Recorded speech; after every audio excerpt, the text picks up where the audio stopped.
Assalamualaikum warahmatullahi wabarakatuh. Sampurasun warga pemilih KPU Kabupaten Bandung, khususnya di seputar Kabupaten Bandung, umumnya untuk Provinsi Jawa Barat. Alhamdulillah kita bertemu lagi dalam podcast Ngopi Dulu, Ngobrol Pintar seputar pemilihan dan pemilu. Alhamdulillah dalam kesempatan ini kita kedatangan bintang tamu yang sangat spesial, yaitu Pak Kahfi sebagai Ketua Bawaslu Kabupaten Bandung. Assalamualaikum Pak. Waalaikumsalam warahmatullahi wabarakatuh. Sampurasun. Rampes. Alhamdulillah ya.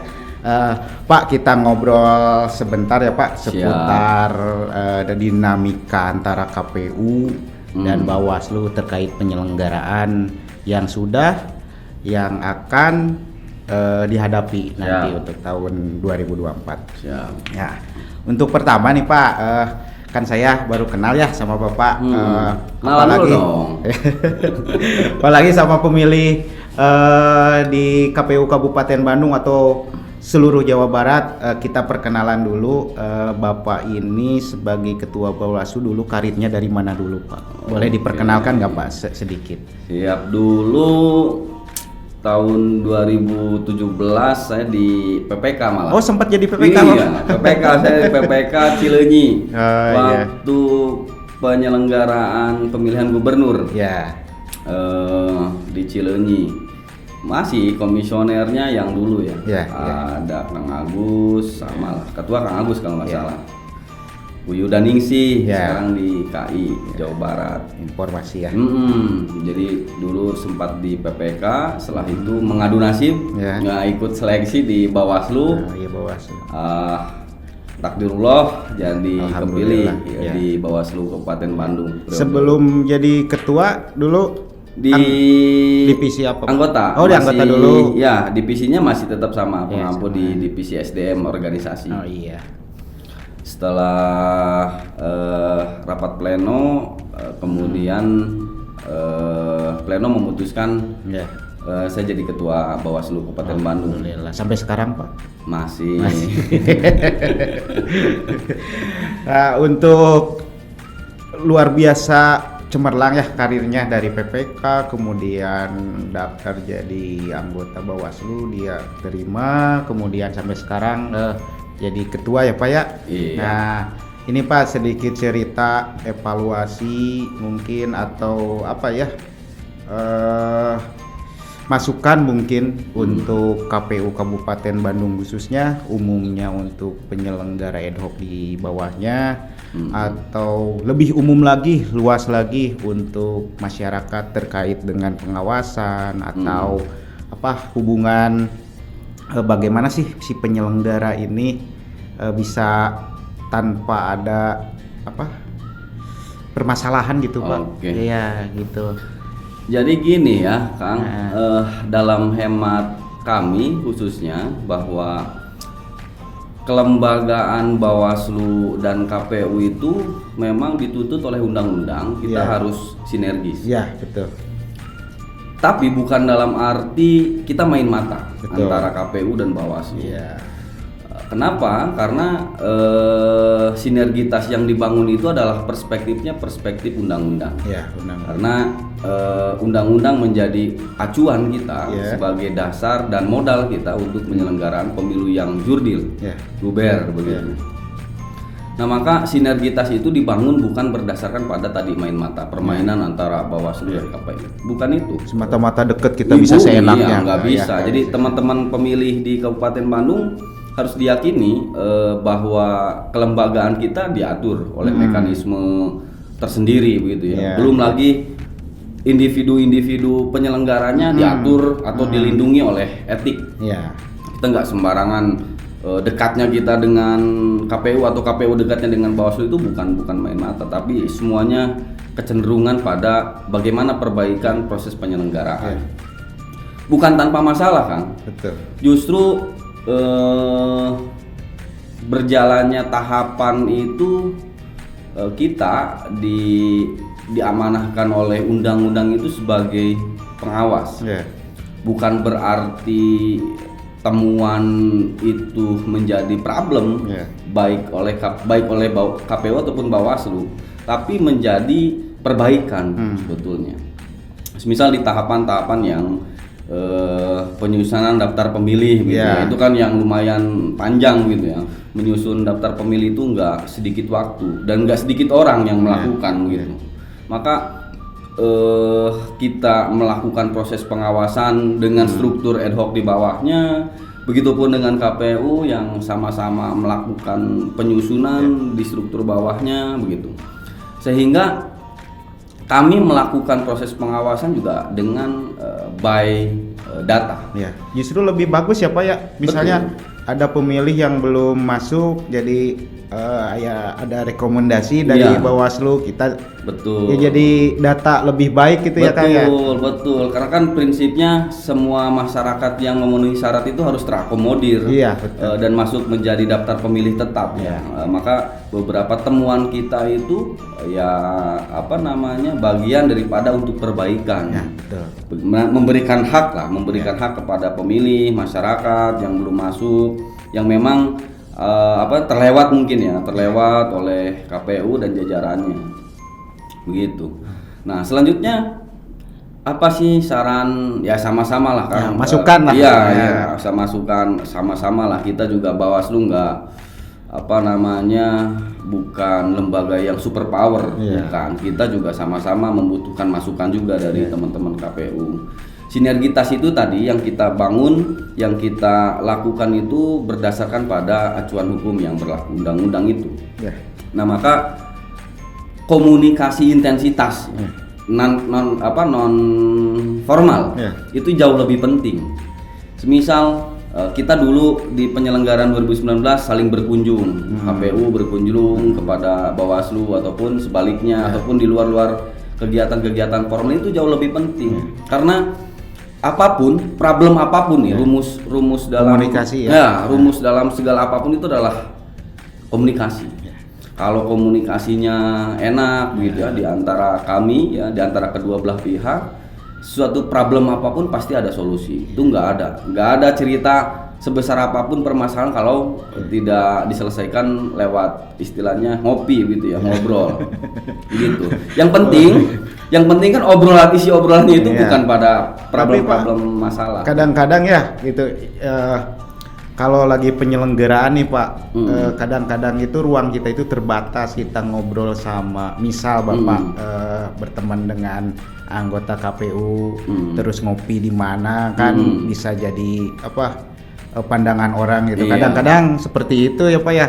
Ya namanya juga namanya juga di tahun politik ya, pasti orang menafsirkannya lain-lain. Maka bagusnya itu ya berkunjungnya antar kantor. Formal ya. Enggak usah formal, maksudnya pertemuan non formal gitu ya. Pertemuan non formal tapi ya di tempatnya yang kita atur. Misal Bawaslu diundang oleh KPU, rombongan lah kita datang berlima atau sebaliknya. Kita ngundang KPU ke Bawaslu bukan dalam rangka penanganan pelanggaran kan begitu.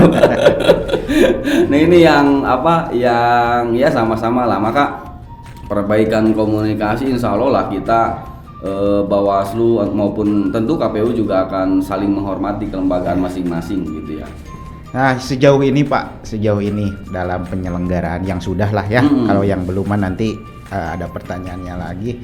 Kalau yang sudah kemarin dari sisi komunikasi atau hubungan KPU Bawaslu menurut Bapak seperti apa? Apakah ada kekurangan atau udah cukup lah? Atau ada yang harus diperbaiki mungkin gitu? Sebetulnya intensitasnya saja yang harus ditingkatkan, gitu ya. Kalau kemarin semisal gini, kalau kemarin seminggu sekali, ya nanti ke depan kita ya seminggu 2 kali, 3 kali. Betul. Jadi problem-problem yang akan kita hadapi itu sudah di manage begitu. Resikonya seperti apa nih? Kalau kemudian KPU akan melakukan seperti ini. Misal melakukan verifikasi partai politik atau kunjungan ke kantor partai politik. Apa yang boleh, apa yang jangan. Nah, kan begitu. Artinya bahwa tidak ada pandangan yang menimbulkan istilahnya kecurigaan. Itu kan sangat berat loh bagi kita. Jangan kita dilakukan terus nanti setelah mau pleno atau apa baru masalah. Jadi sebelumnya ya Pak ya. Sebelumnya lah. Ini ada kita pasti akan mengkomunikasikan baik di ruang pleno ataupun di ruang non pleno ini ada problem seperti ini. Kira-kira seperti apa solusinya? Jadi kita mitigasi problem itu, kita manajemen resikonya seperti apa dan lain sebagainya. Ya adapun keputusan plenonya KPU sudah diambil ya itu mah kan di luar dari kehendak kita semua kan gitu. Betul Pak. Ya. Nah mungkin yang terakhir nih Pak, pertanyaan bagus ya tadi apa? Sebelum melakukan kita berkomunikasi dulu apa yang boleh, aturannya seperti apa, aturan mainnya, jadi masalah bisa diatasi sebelum masalah itu terjadi apa ya. Betul. Nah ini pertanyaan terakhir nih Pak, depannya ya di samping tadi kata Bapak apa komunikasi terus intensitas apa bertemu lebih banyak gitu untuk kedepannya biar lebih bagus gitu. Sebenarnya sekarang juga udah mulai baik atau bagus ya Pak ya. Mungkin ini yang lebih baik lagi gitu menurut Bapak kedepannya sebelum nanti riuh di penyelenggaraan pemilu serentak sama pemilihan 2024 seperti apa nih Pak? Yang krusial gitu apa untuk kedepannya biar hubungan komunikasi teh bagus gitu selain komunikasi. Kita sudah memulai ya di komunikasi yang grup WA kita udah ada. Gitu. Kita ada sering kita main heherean lah yang formal serius tapi santai sampai betul ya kita undangan misal menyampaikan undangan di grup itu ketika ada problem-problem semisal yang sifatnya tidak melakukan pelanggaran dalam arti undang-undang, ada di situ kita ruang-ruang komunikasi semacam itu. Ya intensitas semacam ini kan penting nih. Kita ketemu begitu saling mengunjung ataupun tanpa undangan sama sekalipun gitu ya. Walaupun ya kantor kami ya sebegitu adanya ya.